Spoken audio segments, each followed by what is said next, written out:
અમરેલી જિલ્લામાં ઘઉંના પાકમાં ગાભ મારાની ઈયળ આવતા ખેડૂતો મુશ્કેલીમાં મુકાયા છે. શું કહેશો? મોટાભાગે ઘઉં અત્યારે છે એ એમ કહેવાય કે ગાભે અવસ્થાએ છે, અથવા અમુક જે સમયસર કે થોડાક આગોતરું વાવેતર છે એમાં છે એ ડુંડી બહાર આવી ગઈ છે. આવા ઘઉંમાં ક્યાંક ક્યાંક ખેડૂતોના ફોન આવે છે કે લીલી ઈયળનો ઉપદ્રવ જોવા મળે છે.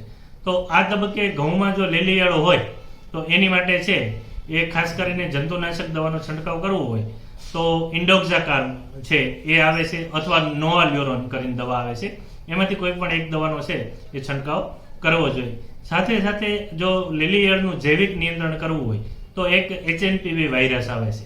એટલે કે આ એક પ્રકારનો વાયરસ છે જે લીલી ઈયળમાં રોગ પેદા કરે છે. આનો છંટકાવ પણ છે તૈયાર કરી અને થઈ શકે છે. પણ એમાં ખાસ એ ધ્યાન રાખવાનું છે કે ઠંડુ વાતાવરણ તો છે જનરલી બહુ વાંધો નથી, પરંતુ મોડી સાંજે અથવા વહેલી સવારે છે જો આનો છંટકાવ કરવામાં આવે તો આનું રિઝલ્ટ છે ઘઉંમાં ખૂબ સારું મળે છે. ખેડૂત મિત્રો, ખાસ આપણે અત્યાર સુધી એવું હતું કે ઘઉં પાક એવો છે કે વાવી આવી, પિયત આપી અને લણી લઈ. પણ છેલ્લા 2 વર્ષથી તમે જુઓ તો ઘઉંમાં પણ છે ગાભમારાની ઈયળ ગયા વર્ષે પણ દેખાણી હતી, આ વર્ષે પણ અમુક જગ્યાએ દેખાય છે.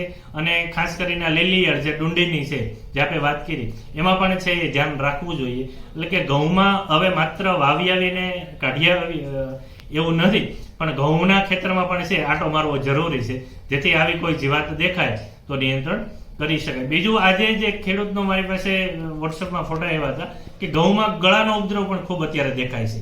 તો જો ગળાનો ઉપદ્રવ હોય તો એની માટે ડાયમિથિયોએટ કે જે રોગર દવા આવે છે એનો છંટકાવ કરી શકાય છે, અથવા થાયોમિથોક્ઝામ જે એકતારાના નામથી બજારમાં મળે છે એનો છંટકાવ પણ છે એ કરી શકાય છે. અમરેલી જિલ્લામાં પ્રગતિશીલ ખેડૂતો ઘઉંનું વાવેતર કર્યું છે. અમરેલી જિલ્લામાં સૌથી વધુ ઘઉંનું વાવેતર નોંધાયું છે. હાલના સમયે ઘઉંના પાકમાં ગાભ મારાની ઈયળ આવી છે.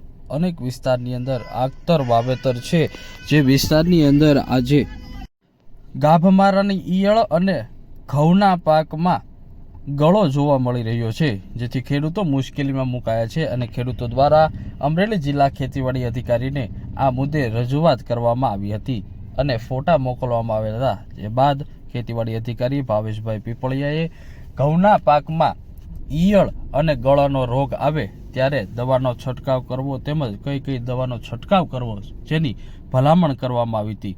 ખેડૂતો યોગ્ય સમયે જો રોગ નિયંત્રણ કરશે તો પાક ઉત્પાદન યથાવત રહેશે, અન્યથા ઈયળનો ઉપદ્રવ વધશે તો પાક ઉત્પાદનમાં ઘટાડો થવાની શક્યતા છે.